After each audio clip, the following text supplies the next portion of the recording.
শুনেছি মোহর দেওয়া ব্যতীত মেয়েকে স্পর্শ করা হারাম। তাহলে যদি মেয়ের বাবা বা মেয়ের পরিবারের লোক এই পরিমাণ মোহর ধার্য করে যে ছেলের পক্ষে দেওয়া সম্ভব নয়, তাহলে এই অবস্থা ছেলের করণীয়? হ্যাঁ, বুঝছি আমি, প্রশ্ন কমন পায়ে পড়ে গেছে, এই তো। আচ্ছা শুনেন, যারা ঠিক ঠিক করছে এইসব হয় আবিয়াত্তা পুরুষ, আর না হলে বিয়ে করে বেচারা ভাইসা গেছে। শুনেন, ভালো করে শুনেন। প্রথম কথা হলো যে মোহর দেওয়া ছাড়া স্ত্রীকে স্পর্শ করা হারাম, এই কথা ভুল। প্রশ্নে যিনি লিখেছেন এটা সঠিক কোনো কথা না। মোহর ধার্য করলে সেটা দিতে হবে বাধ্য। আল্লাহ বলেছেন ওয়াতুন নিসাআ সাদুকাতিহিন্না নিহলা, তোমরা তোমাদের স্ত্রীদের মোহর পরিশোধ করে দাও, এটা তাদের প্রাপ্য অধিকার, এটা দিয়ে দিতে হবে, এটা ক্লিয়ার। তবে সে দেওয়াটা আপনি নগদও দিতে পারেন, পরেও দিতে পারেন। তবে মেয়েরা একটা মাসালা জান না, যদি মেয়েরা মাসালা জানতো বাসর ঘরে ঝুলে ফেলতো আপনাদেরকে। মাসালাটা হলো, যদি কোনো মেয়ে দাবি করে যে মোহর যা ধার্য হয়েছে, আপনি আমার স্বামী, সবই ঠিক আছে, আগে মোহর ফেলেন তারপরে সামনে আগান, এটা যদি কোনো মেয়ে বলতে চায়, ইসলাম তাকে সম্পূর্ণ সেই অধিকার দিয়েছে। কিন্তু আমাদের সমাজে মেয়েরা মাসালা আমার কাছে শোনার পর বলবে না। এটা কেন বলবে না? কারণ আমাদের সমাজে পুরুষগুলো এমন রাক্ষসের মতো এবং এমন জালিম, এমন অত্যাচারী, বেশিরভাগ, সবাই কথা বলছি না, যে এই কথা যদি মেয়ে বলে বাসর রাতে, ঠিক আছে স্বামী সবই ঠিক আছে, আপনার সাথে আমার বিয়ে হয়েছে, সব ঠিক আছে, মোহর ধার্য হয়েছে, আমার প্রাপ্য আল্লাহ কোরআনে বলছেন, অতটুকু দিয়ে দেন। ছেলে বাসর থেকে পালায় দৌড় দিবে, বলবে এই মেয়ে বাসর রাতে এখনই অবস্থা করতেছে, আল্লাহ জানে আমার কোথায় শুনে। ঠিক না ঠিক? অথচ এটা ঠিক না, সব কথাই তো ঠিক ঠিক বলেন। ওয়াজ মাহফিলে একটা সমস্যা হলো, ঠিক হলেও ঠিক, ঠিক না ঠিক? এটাও ঠিক। আচ্ছা যাক, শুনেন, নবী করিম সাল্লাল্লাহু আলাইহি সাল্লামের মেয়ে, ভালো করে শুনে রাখেন, নবী করিম সাল্লাল্লাহু আলাইহি সাল্লামের কন্যা ফাতেমা রাদিয়াল্লাহু তাআলা আনহা, তার বিয়ে হয়েছে কার সাথে? আল্লাহু আকবার, আলী রাদিয়াল্লাহু তাআলার মতো ইসলামের খলিফার সাথে তার বিয়ে। ফাতেমা রাদিয়াল্লাহু তাআলা আনহা তার বাবা নবী করিম সাল্লাল্লাহু আলাইহি সাল্লামকে বলেছেন, বিয়ে হয়েছে আব্বা ঠিকই আছে, বাট আমার দাবি হলো মোহর যেটা ধার্য হয়েছে সেটা যেন আমাকে আগে পরিশোধ করে দেওয়া হয়। আজ আমাদের সমাজে মেয়েদের সে অধিকার দেই আমরা? এই সমাজের সবচেয়ে বেশি অবিচার আমরা পুরুষরা মেয়েদের প্রতি করে থাকি। বিয়ে করেছেন আর মোহর পরিপূর্ণ পরিশোধ করছেন এরকম বাপের বেটা যারা, তারা হাত তোলেন। কয়টা বাপের বেটা দেখছেন এখানে? হাত বলেন তো, কয়টা হাত? স্টেজেও হাত উঠে নাই, নামান, ইজ্জত বাঁচান। উঠছে মানে অল্প স্বল্প উঠছে, আমি সবার কথা বলছি, আমি দিয়ে দিয়েছি আলহামদুলিল্লাহ, আমি হাত উঠেছি। কিন্তু শোনেন, বাকিরা হাত উঠেছেন তার মানে কি সব অবিবাহিত? ওঠেই না, কিন্তু মোহর দেন নাই। মোহর যদি ধার্য হয়ে থাকে তাহলে সেটা দিতে হবে, কথা ক্লিয়ার? মোহর না দিলে স্ত্রীকে সেটা হারাম হবে, হারাম। আপনি পাওনাদারের পাওনা না দিলে যেরকম হারাম হয়, স্ত্রীর মোহর না দিলে সেটা গুনাহ হয়। হ্যাঁ, পাওনাদারের পাওনা যেরকম আপনি সময় নিয়ে তার কাছ থেকে 1 বছর 2 বছর পরেও দিতে পারেন, স্ত্রীর মোহরটা এরকম পরে দিলেও আদায় হয়ে যাবে। বাট যদি না দেন, মেরে দেন যে আর স্ত্রীর আর কি দিব, সেটা আমার ঘরওয়ালি, তাহলে কিন্তু আপনি ধরা খেয়ে গেছেন। কথা কি বুঝে আসছে?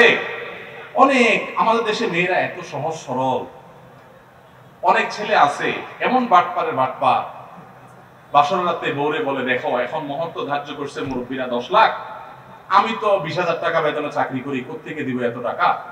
তবে আল্লাহ যদি বাঁচায়, এই তো কয়দিন পর ইটালি চলে যাব, কত টাকা আসবে, সবই তো তোমার। এইসব ফুসলানো কথা শুনে বেশিরভাগ সহজ সরল মেয়েরা বলে ফেলে, আরে কি বলেন মোহর, আমার লাগবে না এসব কিছু, আমার কিছু লাগবে না, এই মাফ করে দিল আর কি, ধরাটা খাইল। এই জন্য সহজ সরল মেয়েদেরকে ধোকা দিবেন না। এখন কথা হলো, বাপ মা বেশি ধরে ফেলছে, কি করবেন? আমি এটা এর আগে বিভিন্ন জায়গায় বলেছি, বুদ্ধি খুব সোজা, শিখাই দিব। যদি মোহর বাপ মা 10 লাখ 20 লাখ ধরে থাকে, এখন আপনিও রাজি হয়েছেন, আপনি রাজি হয়েছেন কেন? আমার বিয়েতে মোহর নিয়ে যখন আলাপ হয়, আলহামদুলিল্লাহ আমি নিজে কথা বলেছি, আমি বললাম দেখেন এর বেশি আমি পারবো না, আপনি অযৌক্তিক একটা ফিগার ধার্য করবেন, এটা আমি পারবো না, আমি যেটা পারবো সেটা দিব। এখন আমাদের সমাজে মহরটা হয়ে গেছে ফ্যাশন। 10 লাখ, 20 লাখ, 50 লাখ, ওই ছেলেদের পেটের উপরে পা দিলে 500 টাকার নোট 2-4টা বাইর হবে না, কিন্তু মহর হলে 50 লাখ। আর মেয়ের বাপরা, অনেক মেয়ের বাপরা বিয়ের মহরানা বিশাল বড় একটা ধরার ভিতরে বিরাট বড় বাকাওয়াতি মনে করে। অনেক মেয়ের বাপরা এরকম করে। হাদিস শুনেন মেয়ের বাবারা, নবী সাল্লাল্লাহু আলাইহি ওয়াসাল্লাম বলেছেন, ইন্না আযমান নিকাহি বারাকাতান আইসারুহা মাউনা, সবচেয়ে সেই বিয়েটা বরকতময় হয় যে বিয়েতে মোহর সবচেয়ে কম হয়। ভালো করে শুনেন মেয়ের বাবারা, যেই বিয়েতে মোহরের পরিমাণ কম ধরা হয় সেই বিয়ে বেশি বরকতময় হয়। আমি এর আগেও বিভিন্ন মাহফিলে চাক্ষুষ হাজির করেছি।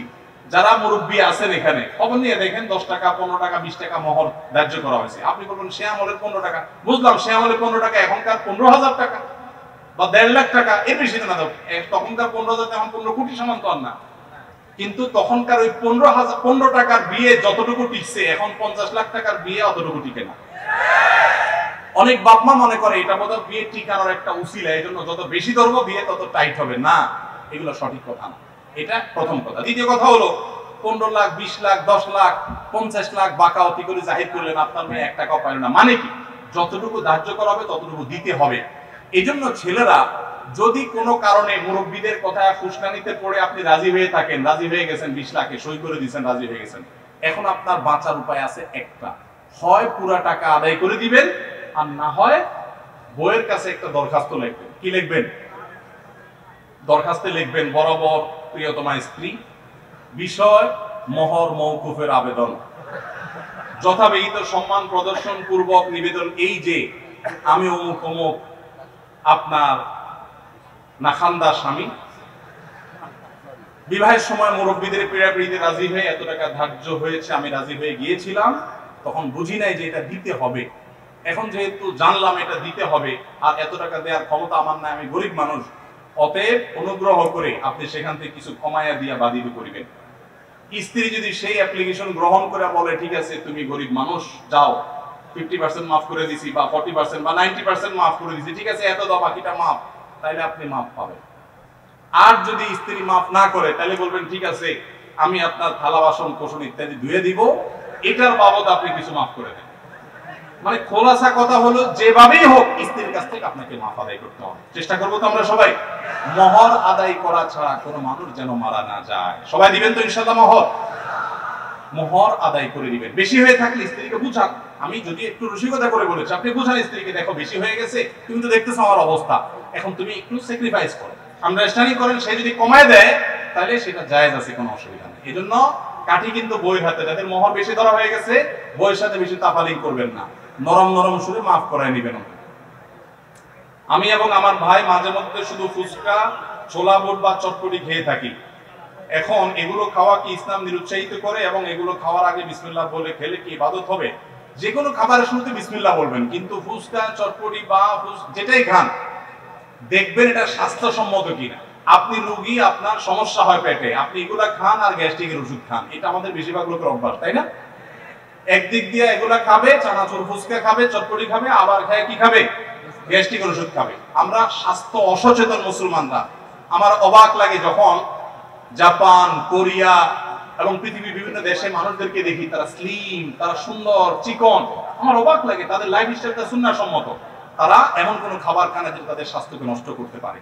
আমরা মুসলমানরা উল্টা পাল্টা খাই। নবী সাল্লাল্লাহু আলাইহি সাল্লাম খাবারকে কন্ট্রোল করার শিক্ষা দিয়েছেন।